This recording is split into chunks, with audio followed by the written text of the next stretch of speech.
Lost my cool with my 27-year-old parents, 57-year-old female, 59-year-old male, for pushing me to forgive my cheating ex.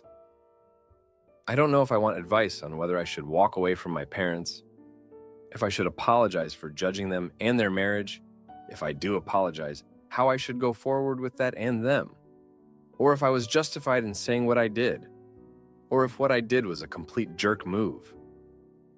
I'll also post in another subreddit to get their perspective. I was to be married in July.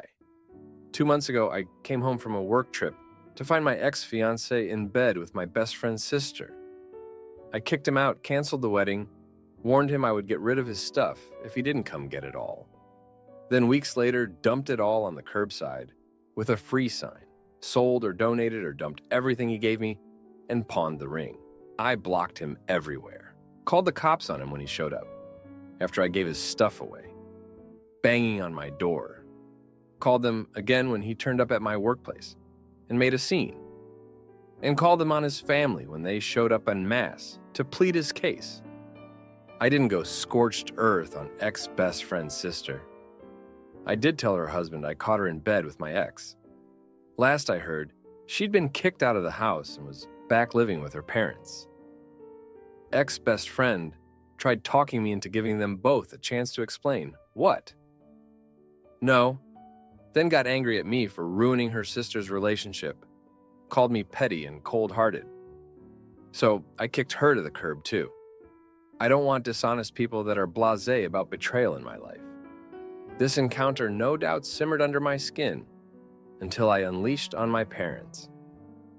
Maybe that's the reason, because it lingered. I was so harsh with them. Last week, I met my parents for dinner. I took a date with me to the restaurant, hoping his being there would waylay any discussion about my failed engagement. My parents have been pressuring me to work things out with the ex. He's so sorry. I owe it to him to talk with him. Give him 5 minutes to explain himself. She meant nothing to him. He made a mistake. I'm cruel for shutting him out the way I have. How could I call the police on him? How could I do the same to his family? His parents? They're good people. They didn't deserve to be humiliated in that manner. He's having a rough time. He's depressed. Everybody's worried about him. He loves me, really loves me. He's learned his lesson. It's time to grow up and forgive him. No, my date's presence didn't stop them from bringing it all up again. I lost my cool. Asked my father if he expected me to give my ex a pass every time he sticks his weenie into anything that moves, like he does. I asked my mother how turning a blind eye to her husband's infidelity works for her. How does she hold her head up while having lunch with women that have slept around with her husband for years? Is that the kind of men, the life she wants for me and my sister, for her daughters? I asked if they had any idea of the impact that knowledge had on me and my siblings growing up. Knowing that Dad was late home from work because he was screwing his secretary. Knowing work weekend was code for dirty weekend with a woman, not our mother. Did they not know why it was that of their 4 children, I am the only one that still talks to them? Do they not question why they were not invited to my brother's weddings? Why they have never met either of my brother's wives and children? Do they think my sister's silence is because she's being dramatic and throwing a tantrum, really? I stood from the table, congratulated them on the loss of their last remaining child, and told them I hoped their arrogance, willful blindness, and misery was a comfort to them to their last breaths. Then I left. My date, I should have saved him for a proper date rather than, frick you to my parents. Took me to the nearest bar, let me cry on his shoulder while I proceeded to get shoot-faced, then made sure I got home safely. The next day, he messaged me to see if I was alive and sent a double cheeseburger, large fries, and a large Sprite over with DoorDash. I didn't block my parents, but I haven't heard from them. It's been a week and I've calmed down enough to feel regret. Not for what I said, but because I can see the looks on their faces when I made my final farewell. I crushed them, hurt them, especially my mother. Despite their faults, and there are many, I love my parents. I don't like knowing I hurt them. I'm feeling a lot of guilt about it. I need advice so I can figure out if I should reach out to them to make peace. Now, for a few comments before the update. Comment 1. First, your date. The guy sounds like a keeper. TLC after a crappy night. About your parents, the fact that in all of this they are on your cheating ex's side and not on yours is all you need to focus on. They do not want the best for you, or I should say, they think the cheating ex is the best for you. Think about that. Of course you love your parents and don't want to hurt them, but where are they in terms of loving you and not wanting you to be hurt and wishing the best for you? For them to tell you to grow up and accept a cheater as a life partner only speaks to their own misery and low standards. Take the time and distance to see if you want a relationship with your parents and what you need that relationship to be. Comment 2. Honestly, go no contact. You live them, but love is not enough. Go no contact for a while, and after some months, consider if you want to reconnect with them or not, if you want to have them in your life or not. I think you deserve to surround yourself with people that actually see the betrayal instead of working to minimize it. If you are not in therapy, maybe do it because the impact of your parents' decisions certainly affected you way more than you let them show. Now for the update. Thanks for all the comments on my last post. So, things have escalated since then, and not in the way I expected. After the blowout with my parents, I was reeling, trying to piece together my feelings. I was angry, sure, but also heartbroken. I mean, they're my parents. But then, out of nowhere, my sister called. She's been silent for years, remember? Turns out, she's been keeping tabs on me through social media and heard about the whole mess with my ex and our parents. She told me she's been through her own hell with them and that she understood why I snapped. She shared her own stories, ones I never knew, about our dad's affairs that were even closer to home than I realized. Apparently, one of his flings was with her best friend's mom. It was like a punch to the gut. How much more of this family drama was I unaware of? But here's where it gets really twisted. My sister confessed she's been in contact with our ex-best friend, the one whose sister slept with my ex-fiance.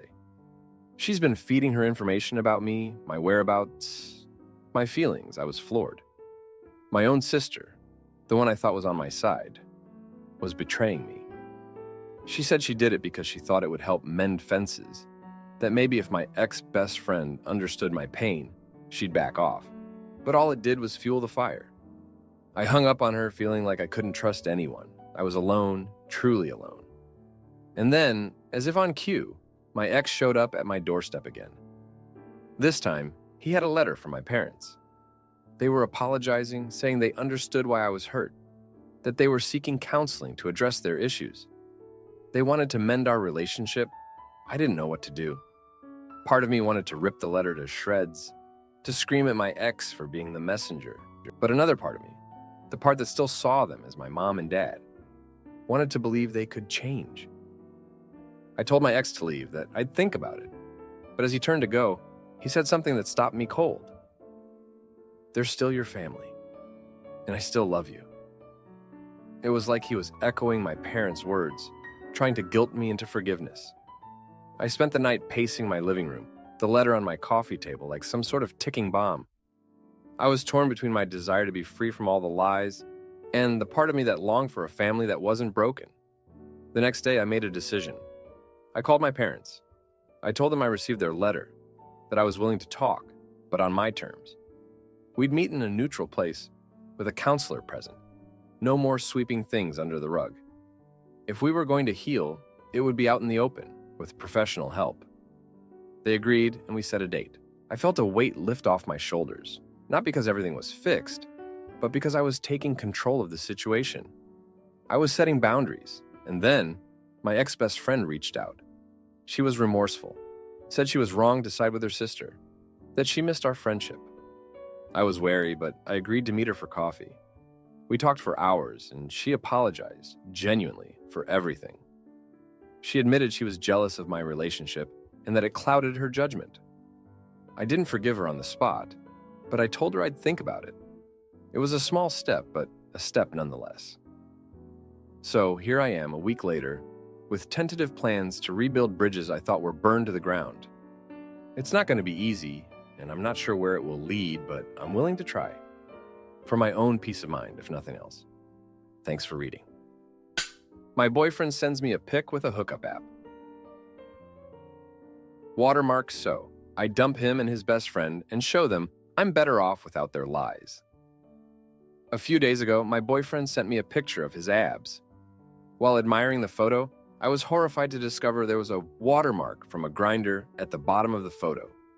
We have been dating for just over 6 months. I have never ever had any indication that he could be into men. We have the most incredible intimacy life. We have both said we've never experienced this level of intimacy chemistry. When we started dating, I let him know I was bi-curious. He never said anything. He's expressed that he wanted to marry me and propose after a year. We've met each other's families and friends, and everything clicks so well. I thought he was the love of my life. I thought he was forever. So you can imagine how distraught and perplexed I was to see that he was on Grindr. When I confronted him about the photo, I expected him to lie or pretend it was an old photo. He didn't lie and told me that he was out of his mind on coke and had a curiosity. I tried to ask him about this curiosity and he couldn't really explain it. I asked him if he was bi-curious or if he was curious about the app or getting his weenie sucked by a guy or what. He said he couldn't really explain it. It was just because he was out of his mind, high on coke. Obviously, the coke is a separate issue in and of itself. But it's the using Grindr while being with me that I can't get past here. He said he never did anything or met anyone and only was on it for 20, 30 minutes before he realized what he was doing and deleted it. How am I to know that's the truth? The only truth I do know is that he used a sex hookup site while being in a relationship with me. Now, I question his intimacy orientation, if I'm enough or will ever be enough, and question the entire reality of our relationship. I feel like it is completely ruined. He says he wants to work through this, that he will never ever go on the app again and is going to quit drugs and will show me every day how much he loves me. But I don't know. I can't even look at him the same. The thought of him touching me makes me feel sick now. To me, by going on that site, he cheated. Whether or not he met up with someone, he obviously exchanged at least one picture with a guy. The purpose of the site means he cheated. I do not forgive cheaters. So I guess my relationship is actually over, but I'm just so confused and could use any advice to help me sort out what to do. Part of me wants to try before throwing in the towel, but I feel like there's no point. How can I come back from this? How can I ever stop worrying that I may not be enough? Now, for a few comments before the update. Comment 1. I feel like you might be letting your attraction or the incredible intimacy life cloud your judgment. Would you tolerate this behavior if it came from somebody who is less attractive or who wasn't as good in bed? Regardless of the whole intimacy orientation or Grindr situation, a partner admitting to being out of their mind high on coke would be an instant deal breaker for me, but you might see it differently. Comment 2. A lot of times we ask the wrong questions in relationships. Instead of asking yourself whether you're enough for him, ask if a 34-year-old who does coke and goes on Grindr when he's in a relationship is enough for you. Now, for the update, thank you for sticking around for this update. So, after the whole Grindr photo shock, things just spiraled. I thought I'd seen the worst of it, but boy, was I wrong. Just when I thought we could maybe work through it, my boyfriend's phone buzzed with a message while he was in the shower. I know, I shouldn't have looked, but I couldn't help myself. It was from his best friend, the one who's always been like a brother to him.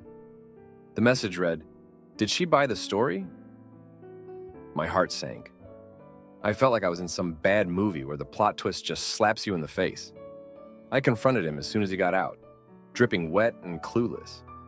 He tried to play it off, saying it was just a joke between them. But I wasn't buying it. I pushed for the truth, and after what felt like hours of arguing, he admitted that his best friend knew about the Grindr thing because he was the one who introduced him to it. They had been exploring the app together as some sort of bro thing. I couldn't believe it. The betrayal from not just my boyfriend, but his best friend too. It was too much. I spent the next few days at my sister's place, trying to piece together my life. My boyfriend kept calling, leaving voicemails begging for forgiveness, saying he'd do anything to fix things. But I was done. I couldn't trust him anymore, and without trust, what's left? In the midst of all this, I bumped into an old friend from high school. She'd gone through something similar and told me how she'd handled it. She said it was tough, but she focused on herself, went to therapy, and eventually found someone who treated her right. Her story gave me a glimmer of hope. Back at work, I threw myself into my projects. I needed something to keep my mind off the mess that was my personal life. My boss noticed my dedication and offered me a lead on a new project. It was the distraction I needed. I was determined to rebuild my life, starting with my career. Then, out of the blue, my boyfriend's mom called me. She was crying, saying she didn't raise her son to be like this and that she was so sorry. It was a conversation filled with raw emotion, and it made me realize that this situation affected more than just me. It was a mess that spilled over into our families, our friends. It was a wake-up call that I needed to make a decision and stick to it. I decided to meet my boyfriend one last time to get closure, if nothing else. We met at the park where we had our first date. It was surreal being there with him, knowing it was the end. He looked broken, but I felt strong. I told him I couldn't be with someone who didn't respect me or our relationship. I wished him well and hoped he'd find what he was looking for, but it wouldn't be with me. Walking away from him was one of the hardest things I've ever done, but it was also empowering. I realized I deserved better, and I was the only one who could give that to myself. So here I am a week later, still picking up the pieces, but feeling hopeful. I've started seeing a therapist to work through the betrayal and my feelings of not being enough. It's tough, but I'm getting there. I'm also planning a solo trip next month, something I've always wanted to do, but never had the courage.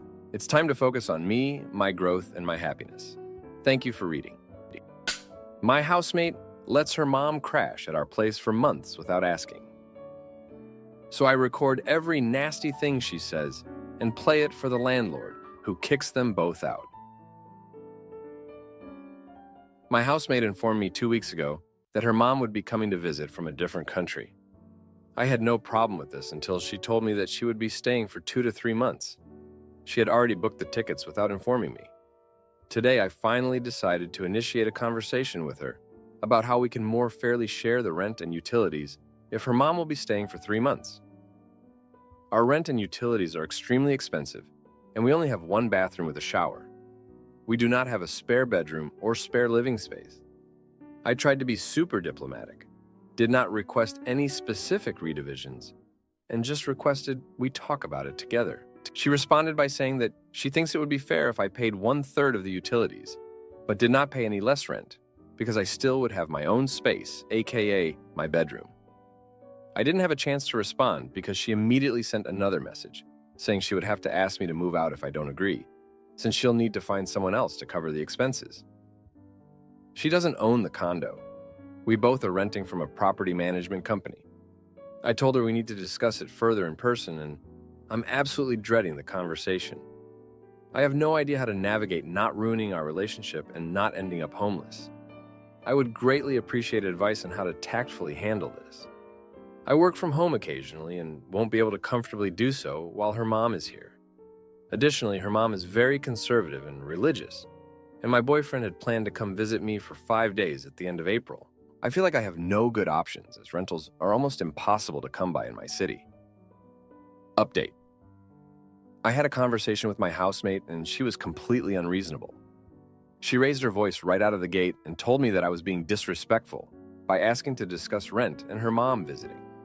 She claimed to have consulted all of her friends, and they said they'd had their parents stay for months at a time, and they never had to pay increased rent for them. When I tried to explain why I was uncomfortable sharing the space, she told me that I won't even notice her mom being here, while in the same breath saying her mom will quite literally be at the house 24/7. When I pointed out that this was probably a cultural difference, she agreed but said that I was being disrespectful. I tried to explain that I was just wanting her to acknowledge my perspective, and she refused to. Essentially, she thinks her perspective should trump mine. She fully doesn't respect me or consider this to be our shared space. She tried to say that because I'm only subletting that she could ban me from using the kitchen and dining room if she wanted. Reminder that she is not the landlord. She also tried to claim that my dog using the living room and not strictly staying in my bedroom was equivalent to her mom visiting and using the shared space, so it shouldn't be a big deal. When I tried to point out that we had multiple conversations before I moved regarding my dog, and that I also pay a monthly pet fee to have my dog in the space, she said she puts up with my dog because she's our family, which absolutely enraged me and is also completely unrelated to her mom moving in. I have never had someone speak to me so horribly when I was simply trying to have a respectful conversation. I have no desire to salvage any sort of relationship with her. I now understand why she had a falling out with her previous roommates and several other falling outs with people since I've known her. She gave a really insincere apology for not discussing her mom visiting with me before booking her flight. But her excuse was that it was stressful for her to book the flight because her mom called her out of nowhere and asked her to book it. I think she thinks we're on okay terms now, but I will absolutely be moving out as soon as possible and never be living with roommates ever again. Now, for a few comments before the update. Comment 1. She would have to ask me to move out if I don't agree, since she'll need to find someone else to cover the expenses. She can ask all she likes. She has no authority or power to make you move or insist you move. Only the property management company does. Your boyfriend is coming over? Perfect. Be as loud, intimacy, and obnoxious as possible. Comment 2. My cousin-in-law went through the same thing with his friend. The friend's father ended up living in their lounge room for the next year until my cousin-in-law moved out. I would straight out deny the 3 months or even the visit unless you get some sort of guarantee that the mother isn't staying there for any longer than a few days. Be warned. Now, for the update, thanks for all the comments on my last post. So, after that awful conversation with my housemate, things went from bad to worse. I thought I'd seen the last of her unreasonable demands, but I was wrong. She came to me with a new compromise that she'd clearly been stewing over. She suggested that if I didn't want to pay more for utilities, I could just avoid being home when her mom was around. That way I wouldn't be inconvenienced by the lack of privacy. I was stunned. Avoid my own home? But the more I thought about it, the more it seemed like the only way to keep the peace until I could find a new place. So I agreed when I started spending more time at my boyfriend's place, working from coffee shops, anything to not be home. It was exhausting, but I told myself it was temporary. Then, the shocker dropped. My boyfriend, who was supposed to visit, called to say he couldn't make it because his ex had suddenly decided to take him to court over some old financial dispute. He was stressed, and I was his sounding board, all while trying to juggle my own living situation chaos. In the midst of this, my housemate's mom arrived. And guess what? She's not the quiet, conservative woman I was led to believe. She's loud, she's nosy, and she's taken over the living room with her daytime TV dramas at full volume. My housemate just shrugs it off, saying her mom is adjusting. I was at my wit's end, so I did something I thought I'd never do. I went behind my housemate's back and called the property management company. I explained the situation, hoping they'd intervene. To my surprise, they were on my side. They said they'd talk to my housemate about the lease terms and get back to me. Feeling a bit of relief, I decided to confront my housemate one last time. I told her I'd called the property management company and that they'd be in touch. She flipped out. She accused me of betrayal and said I'd ruined everything. She said her mom was already dealing with so much and that I was heartless. The next day, the property management company called. They said they'd spoken to my housemate and that she'd agreed to a new arrangement. She would pay 2/3 of the rent and utilities for the duration of her mom's stay. I was shocked. It seemed too good to be true. But then, the twist. My housemate came to me, all smiles, and said she'd found someone to take over my part of the lease. She'd convinced the property management company that I was the one causing all the trouble. She said it was for the best since I was clearly unhappy. I was blindsided. I had no choice but to agree, thinking at least I wouldn't have to pay more. I started packing, feeling a mix of anger and relief. But then, I found out the new tenant was her cousin, who'd move in immediately after I left. And the kicker? He'd be paying even less than I was. I realized too late that my housemate had played me. She'd gotten rid of me, reduced her own costs, and brought in family. Now, I'm crashing on my boyfriend's couch, searching for a new place in a rental market. That's a nightmare. I made the wrong choice, thinking I could trust my housemate and the property management company to be fair. But in the end, I was the one who got played. Thanks for reading. If you like this video, you'll probably like these too. Also, while you're here, please consider subscribing. It's your support that keeps this channel alive and allows me to make better and longer videos. Have a great day,